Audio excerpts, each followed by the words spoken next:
नमस्कार दोस्तों, आपके अपने YouTube चैनल पर हार्दिक स्वागत है। यदि आप इस चैनल पर पहली बार हैं तो चैनल को ज़रूर सब्सक्राइब करें।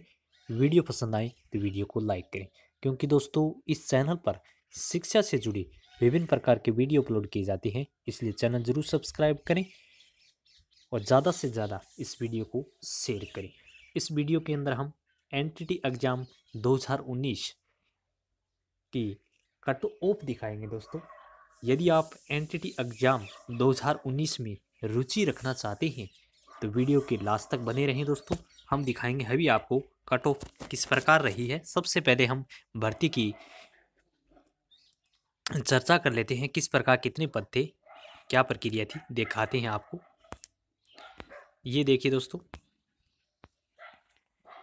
पूर्व प्राथमिक शिक्षा अध्यापक सीधी भर्ती परीक्षा 2018 गैर अनुसूचित क्षेत्र के 1000 पद थे।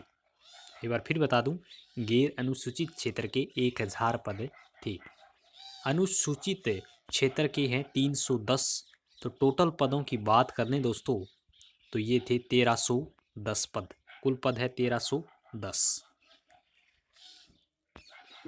ये थे दोस्तों टोटल पद 1310। फिर आगे दिखाता हूँ मैं आपको। आयु की बात कर लेता हूँ तो 18 वर्ष से 40 वर्ष के बीच होनी चाहिए दोस्तों।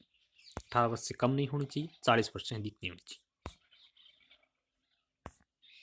फिर बात कर लेते हैं दोस्तों पात्रता एवं शैक्षणिक योग्यता की। माध्यमिक शिक्षा बोर्ड राजस्थान से सीनियर सेकेंडरी मान्यता प्राप्त बोर्ड के समतुल्य अहता।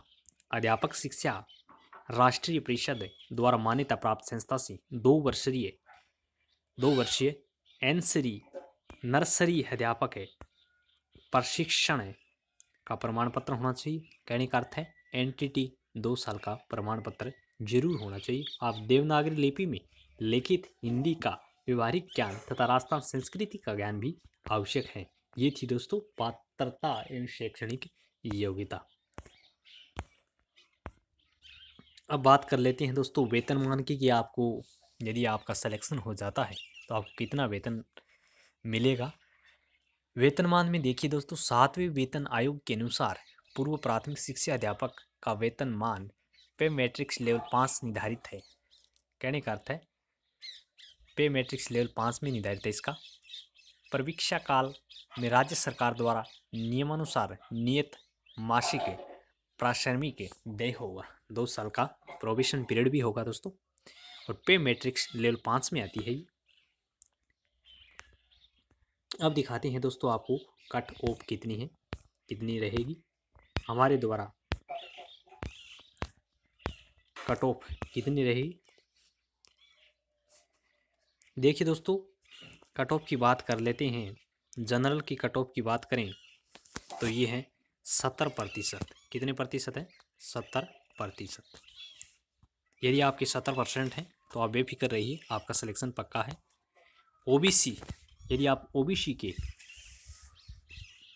उम्मीदवार हैं तो आपके कम से कम 67% होनी चाहिए। कितने परसेंट होने चाहिए दोस्तों? 67% होनी चाहिए ओबीसी उम्मीदवार के लिए, 67%। फिर दिखाते हैं दोस्तों आपको एससी के। यदि आप एससी हैं, एससी के उम्मीदवार हैं तो आपके लगभग 60% होने चाहिए। यदि आपके 60% बन रहे हैं तो आपका सिलेक्शन पक्का है दोस्तों। फिर बात कर लेते हैं दोस्तों एसटी। एसटी में यदि आप एसटी के उम्मीदवार हैं तो आपके 53% बन रहे हैं तो आपका सिलेक्शन पक्का है। ये थी दोस्तों महत्वपूर्ण कट ऑफ नॉन टीएसपी की है। धन्यवाद दोस्तों, ये थी बहुत ही महत्वपूर्ण जानकारी। Have a nice day.